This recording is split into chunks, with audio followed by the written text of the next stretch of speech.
সময় যে কিভাবে পরিবর্তন হয়ে যায় তা যেন আমরা বুঝতেও পারি না। সময় সময়ের গতিতে চলতে থাকে। হ্যালো এভরিওয়ান, আসসালামু আলাইকুম। ওয়েলকাম জানাচ্ছি আমার নতুন একটি ব্লগে। এই যে দেখেন না কিভাবে এখন আমি বাবুকে নিয়ে সারাক্ষণ কাটাচ্ছি। তবে এই সময়টা আমার খুবই ভালো কাটছে, কারণ এই সময় আমি আর কোনোদিন ফিরে পাবো না। বাবু এক সময় বড় হয়ে যাবে, এই দুষ্টুমিও করবে না, এভাবে কান্নাকাটি করবে না, আমাকে ধরে থাকবে না। তবে তখন আমি এই সময়টাকে খুব মিস করব, কারণ আমার কাছে এখন মনে হচ্ছে যখন বাবু দুষ্টুমি করে তখন হয়তো আমি কষ্ট পাচ্ছি, কিন্তু পরক্ষণে আমার আবার মনে হয় আমি তো আর এই সময়টা কখনোই ফিরে পাবো না। বাবুর এই যে ছোট্ট ছোট্ট দুষ্টুমি, একটু একটু করে বেড়ে ওঠা।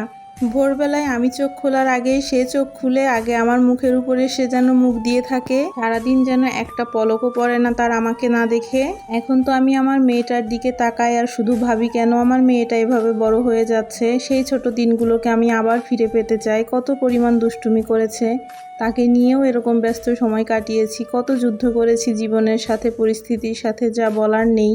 তেমন কিছুই না, শুধুমাত্র আমার মনের অনুভূতিগুলো আপনাদের সাথে একটু শেয়ার করলাম। ভালো থাকবেন সবাই, আল্লাহ হাফেজ।